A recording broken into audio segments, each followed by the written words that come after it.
Steve and Julia bought a new Tiffin motorhome, and now they fear it has some serious structural issues. It should have never left the factory. Welcome to the channel. I'm Liz, and I have been doing videos about the good and bad in the RV industry, highlighting manufacturers and dealers that are doing it right and ones that need improvement. I'm doing these videos because they work and they help hold the RV industry accountable. Today, Steve and Julia share their story and a request for help. I reached out to Tiffin and they responded. I actually heard back from the president of the company. I'll have his response later in the video.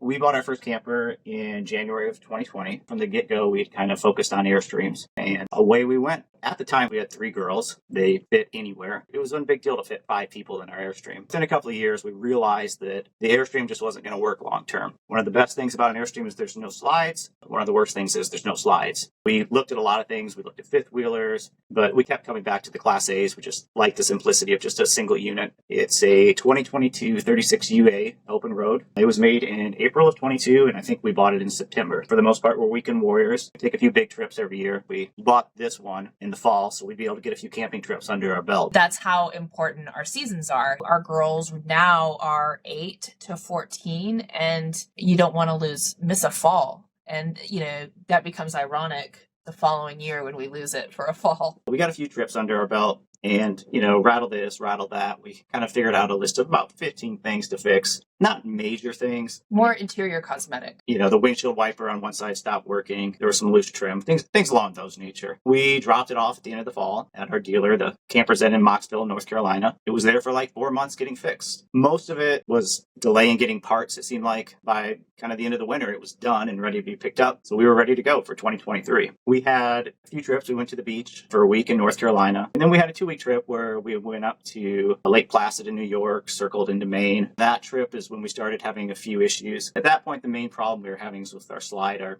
large hydraulic slide. It was opening and closing a little inconsistent on the trip. It would open halfway and get stuck. The troubles kind of became a little bit more real in Burlington, Vermont. It was our pack out day, and we were headed to the Poconos on our way back to Roanoke. The last thing to do was to bring the levelers up and bring the slides in. The levels, they wouldn't come up. I am not a mechanical guy. I did what I could, but we had roadside assistance through Tiffin that we called. Essentially what they suggested was to beat on the hydraulic motor with a hammer, and it actually worked. Levelers came up and away we went. So in the Poconos, noticed that there were cracks in the fiberglass on the outside. Stress fractures, I think they call them. There were 2 at that time. One of them was on the passenger side, kind of a normal looking superficial stress fracture. And then there was a large gnarly one on the other side that went all the way through. Made another appointment to have the things fixed, and then we come up with another list of 15 kind of small things that we wanted to address. This was going to be the end of our 1-year warranty, where anything goes, they'll fix anything, no questions asked. We dropped it off at the dealer, and we were kind of showing them what was wrong, and the slide got stuck in the out position. It wouldn't retract. So it was easy for them to believe us. They had to drive it into their storage lot with the slide out. We dropped it off in September of 2023. Our favorite time of year to go camping is in the fall. We live in the Blue Ridge Mountains and the weather's perfect. It's beautiful. There's lots to do. We kind of knew at that point from past experience that we weren't going to have it that fall. We planned a trip for Christmas time where we'd head down to South Carolina and spend a week down there. Right at the beginning of December, they called and said it was ready to be picked up. It looked like the stress fractures that we had been fixed. The slide seemed to function fairly well. We went off to Charleston and then came back to Roanoke after that vacation. And sure enough, we developed a few new stress fractures that were not there before. And the slide continued to creep out. The slide creep was an issue we knew about when we bought the unit. There was actually a recall for it. Our understanding was this unit had been fixed at Tiffin prior to the purchase. Yeah, so along with our slide not going in and out smoothly, it was definitely creeping at that point. It wasn't dramatic. Some days it would be an inch. Sometimes it was a week and it wouldn't really creep, but there were times it creeped out a little bit more. On the way back from South Carolina, I did have to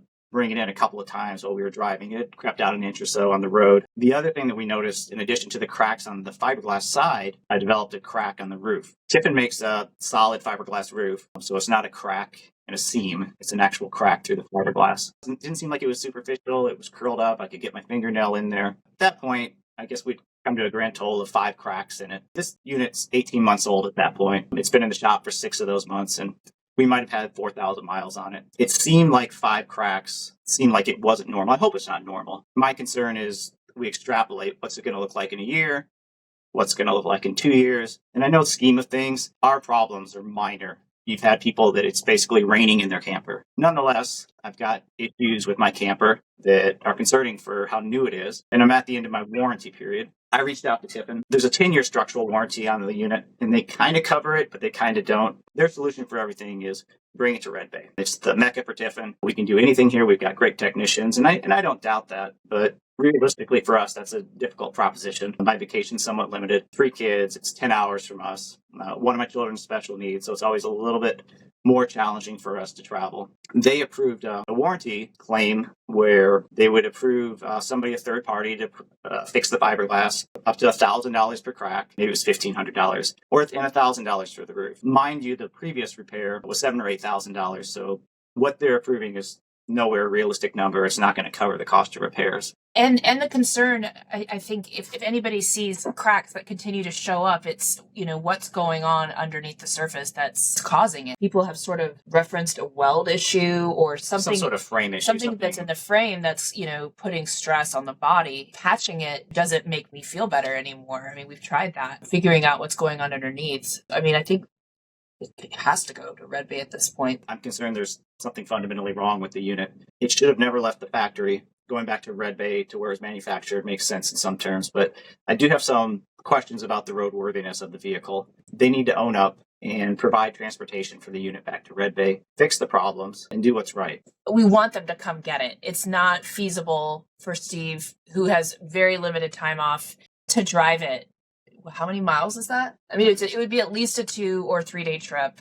And then hire a car to Huntsville and fly back, or I would follow him. I mean, logistically, that's such a quandary. I mean, the girls don't have the time off school. He doesn't have the time off work. It's in the back of our mind, though, the time that we're losing with it. We've made specific decisions through this process so that we wouldn't miss out on these very few trips we have with our girls. He only has 2 weeks this summer that we can travel in it. There's just all these challenges getting their schedules to line up, and it's just really frustrating. All these things, will it be ready? Will we have it back in time? Will this just happen all over again by the end of next summer? I want them to come get it, but also I would love for someone to actually address the elephant in the room, which is what's going on underneath the skin that's causing these stress fractures. I don't want another patch job. One of the things I've learned is I'm certainly not alone. There's entire Facebook groups about this slide issue. It's been an ongoing issue.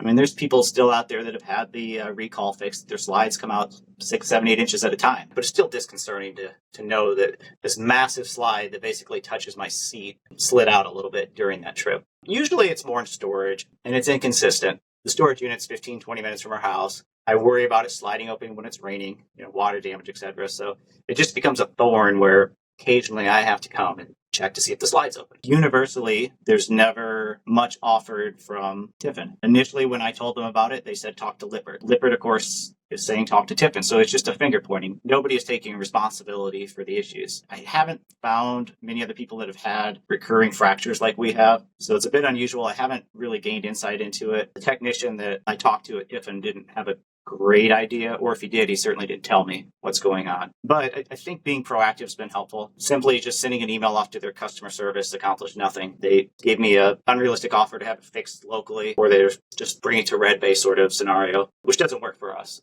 The mistake that we probably made, because we had such a great experience with our previous camper, we owned it for 2.5 years. The list of things that went wrong was extremely short. I know Airstream's been making the same thing for 50, 70 years. They know what they're doing. They don't try to reinvent the wheel, but it was put together at a different level. That kind of was what the motivation is when we looked at all the different camper brands. There's a spectrum of Class A's. The Tiffin model provided a little bit of a premium. I think it was a little more expensive than some of the other units, but at the same time, we thought with that price, we were going to get a better product, and we expected better customer service. And I don't think we found that. And I think for all the RV manufacturers out there, for the last 2-3 years during COVID, they spun these things out too quickly. It's too common for people to have huge issues with their campers. And it's kind of a crossroads for these companies. There's corporate responsibility. What are they going to do? I think they know in the back of their mind they've got a problem on the horizon. There's a number of units that are going to have big issues.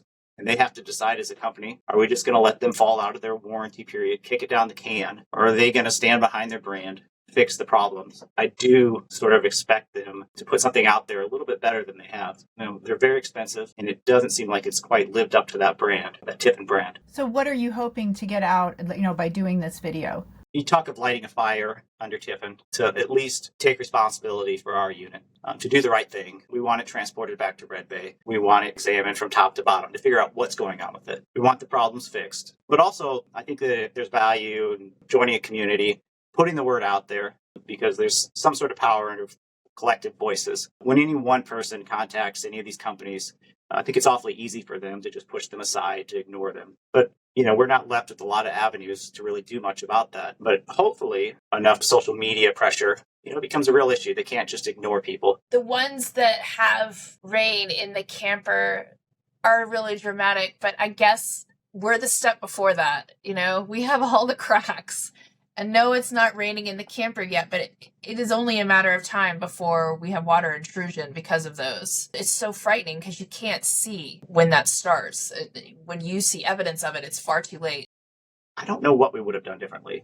We had an RV inspection on this when we bought it. Very expensive, thorough examination. This camper is perfect for us. The sleeping space is right. You can see we've personalized it. I've spent a lot of time making this our little travel home. For all the horror stories you hear, there are many, I'm sure a majority of people are having a great experience. This one is having trouble. So, it's bad luck. We could have picked the one to the left and maybe had a totally different experience. They just need to fix it. I wouldn't give back those trips we have. Yeah, we've had some amazing trips. Camping does something for our family. We think about when we're at home and we kind of divide ourselves off into rooms. I'm going to my room, I'm going to the office, I'm going to the basement. But when we camp, it's really not an option. There's something sort of communal about living together when we camp. Time and time again, when we come home, we are better off for having spent some time together in the camper. I'm not ever going to give that up. Camping is special to us. It's good for our family. It needs to go back to where it was manufactured. I feel like it's their responsibility. This thing potentially should not have left the factory. Now all of a sudden, it's my problem to figure out how to get it back to Red Bay. I just got off a video call with Lee Tiffin and 4 or 5 other executives. Corbett Davis, the head of engineering, he's just gotten promoted out of that, but he was on the call, as well as Brett Shelton, the marketing director, Joel Logan, honestly, I don't know what his position is, but I'm sure it's up there, and Alan Bridges, the VP of Service Operations, and of course, the president. First of all, I just want to give them so much credit for taking this seriously.